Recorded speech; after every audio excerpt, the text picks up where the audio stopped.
Je vous reçois pas, je vous reçois pas. Allez, oh, les gars, allez, on se casse. Allez, on se casse. Lâche tout. Tu tiendras jamais. Allez, on se casse, on se casse. Il est prêt, je t'envoie.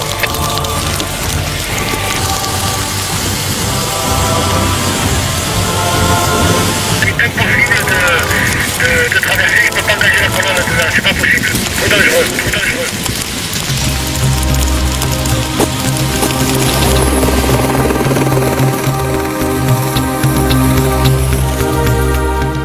L'incendie de forêt est un risque naturel. Chaque été, notre région est touchée. Il nous faut apprendre à vivre avec le feu. Sachant qu'il est impossible de placer un camion de sapeurs-pompiers auprès de chaque habitation et que les grands feux catastrophes reviennent de façon cyclique, chacun doit pouvoir organiser de manière efficace son autoprotection. Et comment peut-on réellement se protéger ? D'abord, en respectant la législation en vigueur qui prescrit de débroussailler sur 50 mètres autour des constructions situées en forêt ou à moins de 200 mètres de celles-ci. Prenons l'exemple de Plan de la Tour, commune du Var. Au printemps 2003, un état des lieux complet a été dressé à l'occasion d'un contrôle. On pourra retenir que seuls 15% des propriétés étaient réellement conformes à la réglementation en vigueur.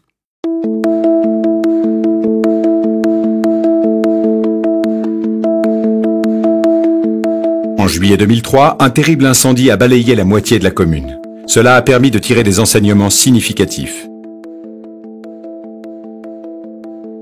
Le fait est que le débroussaillement correctement pratiqué sur 50 mètres autour des habitations s'est montré d'une efficacité incontestable. C'est la base d'une bonne protection. En effet, 60% des maisons qui ne possédaient que 20 mètres de débroussaillement ont été endommagées, voire totalement détruites par l'incendie. Alors que 90% des maisons débroussaillées sur 50 mètres n'ont pas été touchées. Restent ces 10% de maisons qui, malgré un débroussaillement sur un rayon de 50 mètres, ont quand même été touchées.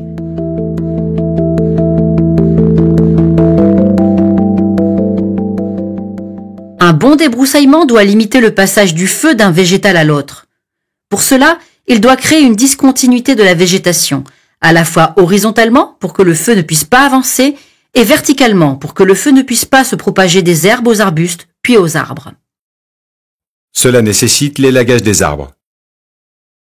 Il faut également mettre à distance les arbres et les arbustes et supprimer les arbustes situés sous les arbres. Débroussailler ne signifie donc pas enlever uniquement la broussaille, mais couper certains arbres et arbustes si leur proximité peut permettre le passage du feu. Les maisons débroussaillées sur 50 mètres qui ont été touchées par le feu ne respectaient pas, pour la plupart, ce principe.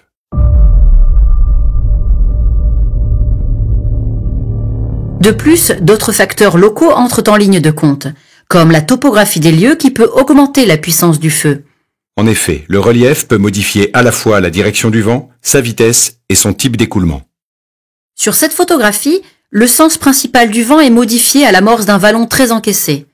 Dans le vallon, le vent prend de la force. L'ensemble provoque en haut du vallon ce que l'on appelle l'effet cheminée.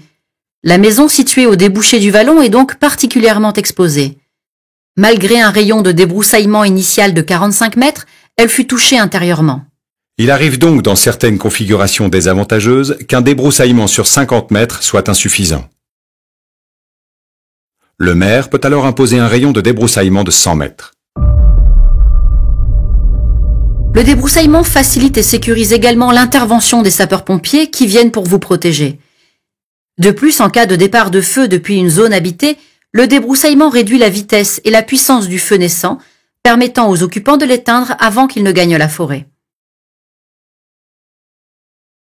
Si le débroussaillement reste l'action préalable indispensable pour l'autoprotection, il ne faut pas négliger d'autres mesures qui peuvent compléter la protection qu'il apporte.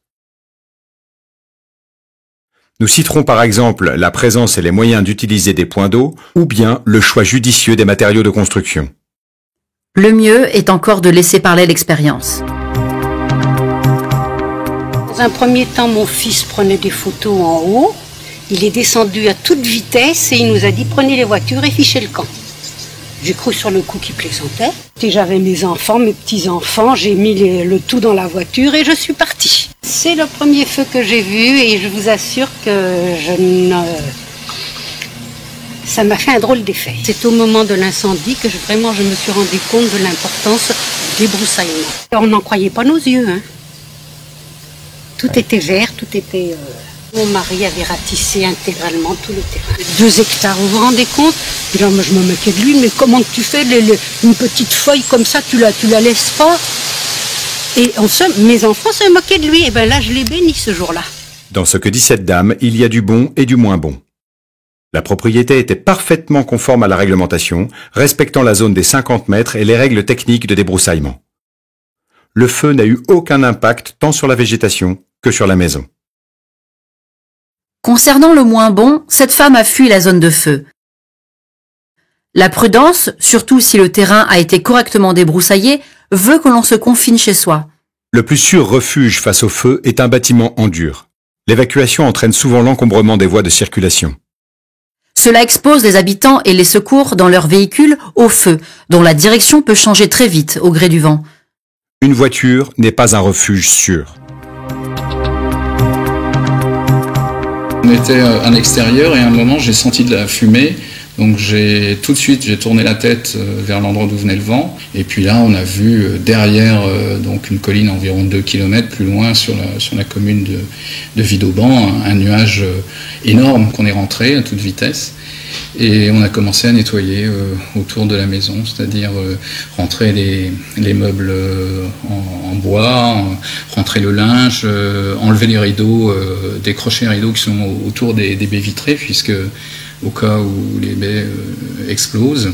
Le feu est arrivé dans l'espace d'une demi-heure, 3/4 d'heure maximal, et on n'a pas, c'est ahurissant, on n'a pas le temps de faire énormément de choses si on ne l'a pas prévu auparavant. Des brousaillages a fait que je me suis senti quand même relativement confiant dans le fait de rester dans la maison.